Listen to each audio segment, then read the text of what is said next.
Welcome back to the Free Video Books channel. Today we're reading Letter 2, of Frankenstein by Mary Shelley. Before we get started, why not like and subscribe? Now, sit tight and let's get into it. To Mrs. Saville, England. Archangel, the 28th of March 17. How slowly the time passes here, encompassed as I am by frost and snow. Yet a second step is taken towards my enterprise. I have hired a vessel and am occupied in collecting my sailors. Those whom I have already engaged appear to be men on whom I can depend and are certainly possessed of dauntless courage.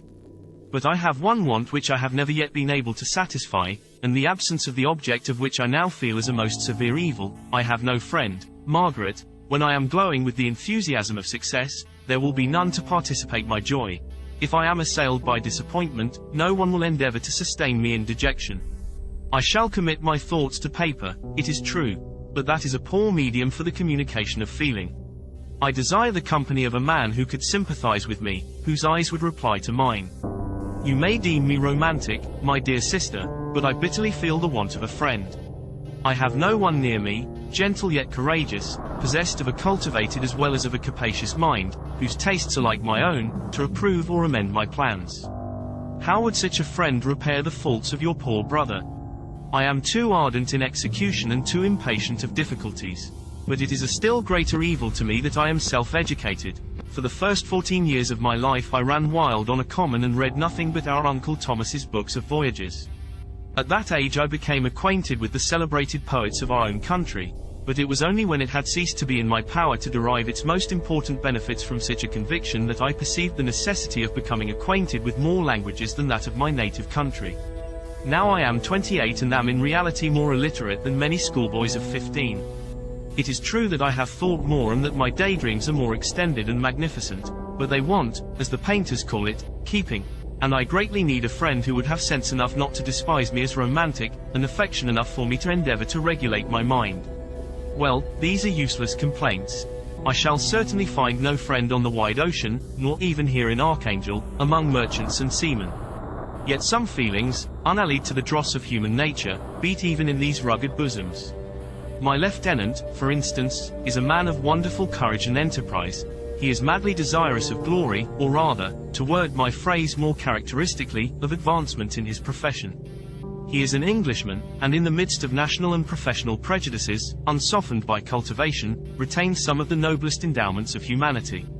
I first became acquainted with him on board a whale vessel. Finding that he was unemployed in this city, I easily engaged him to assist in my enterprise.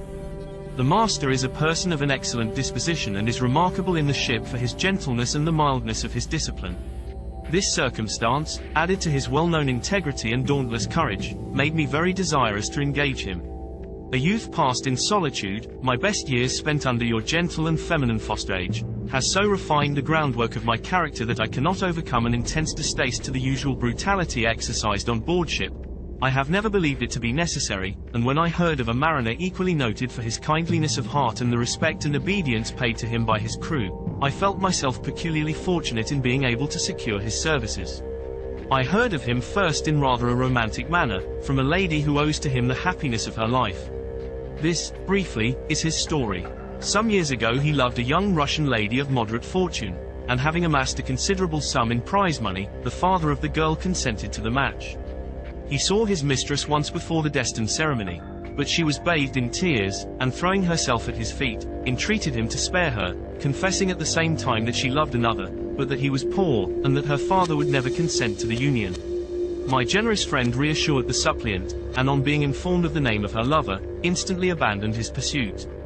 He had already bought a farm with his money, on which he had designed to pass the remainder of his life, but he bestowed the whole on his rival, together with the remains of his prize money to purchase stock, and then himself solicited the young woman's father to consent to her marriage with her lover. But the old man decidedly refused, thinking himself bound in honor to my friend, who, when he found the father inexorable, quitted his country, nor returned until he heard that his former mistress was married according to her inclinations. What a noble fellow! You will exclaim. He is so, but then he is wholly uneducated. He is as silent as a Turk, and a kind of ignorant carelessness attends him, which, while it renders his conduct the more astonishing, detracts from the interest and sympathy which otherwise he would command.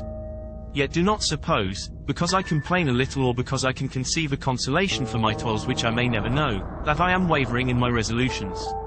Those are as fixed as fate, and my voyage is only now delayed until the weather shall permit my embarkation. The winter has been dreadfully severe, but the spring promises well, and it is considered as a remarkably early season, so that perhaps I may sail sooner than I expected. I shall do nothing rashly. You know me sufficiently to confide in my prudence and considerateness whenever the safety of others is committed to my care. I cannot describe to you my sensations on the near prospect of my undertaking. It is impossible to communicate to you a conception of the trembling sensation, half pleasurable and half fearful, with which I am preparing to depart. I am going to unexplored regions, to the land of mist and snow, but I shall kill no albatross. Therefore do not be alarmed for my safety or if I should come back to you as worn and woeful as the ancient mariner. You will smile at my illusion, but I will disclose a secret. I have often attributed my attachment to, my passionate enthusiasm for, the dangerous mysteries of ocean to that production of the most imaginative of modern poets. There is something at work in my soul which I do not understand. I am practically industrious, painstaking, a workman to execute with perseverance and labor, but besides this there is a love for the marvelous, a belief in the marvelous, intertwined in all my projects, which hurries me out of the common pathways of men, even to the wild sea and unvisited regions I am about to explore. But to return to dearer considerations. Shall I meet you again, after having traversed immense seas, and returned by the most southern cape of Africa or America? I dare not expect such success, yet I cannot bear to look on the reverse of the picture. Continue for the present to write to me by every opportunity. I may receive your letters on some occasions when I need them most to support my spirits. I love you very tenderly. Remember me with affection, should you never hear from me again.